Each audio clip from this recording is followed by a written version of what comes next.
We all need to have a social conscience. If we get to a stage where we are able to do that, then you will find that you will have an enormous acceptance across the entire level of society, both from an economic viewpoint as well as from a dichotomy of different sides of minority groups. And if we can embrace that, then I think we'll be able to epitomise what I would regard as a fair go Australia, a fair society and free for all. For more than 5 years, the Queensland Council of Social Service has been working with hundreds of community sector organisations, peak bodies, individuals and others advocating for a fair Queensland plan to end poverty and disadvantage in this state. People who from other countries, they have less opportunity to attend the activity things.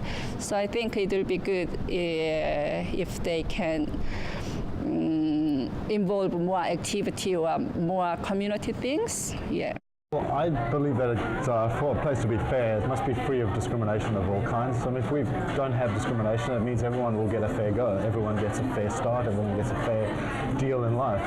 And that means, no discrimination on any basis, not age, sex, race, sexual orientation, no discrimination of any kind at all. And I don't think that we have that here. Housekeeping, childcare, sort of work where, the pay rates do seem to demean the work that is done by the worker, male or female, unfortunately female. Yeah, I go to university and it's just so expensive. Like, I've only got a part-time job, so I've got to go with the HECS fees and pay that off eventually.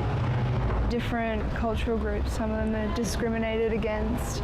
And I don't know, you just see homeless people everywhere. It's really sad actually, and they don't seem to be getting a lot of help from the government. I love our pensioners, but some of these people are just barely surviving.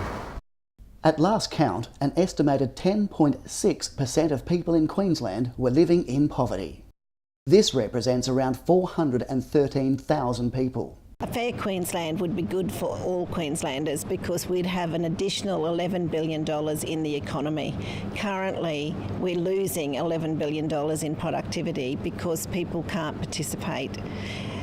We would save $3.6 billion in the expensive crisis services if we invested earlier so that Queenslanders could get the assistance they needed early rather than waiting until they're in further crisis. QCOS's vision for a fair Queensland has 6 parts. We think that all Queenslanders are entitled to a fair start as well as a fair future.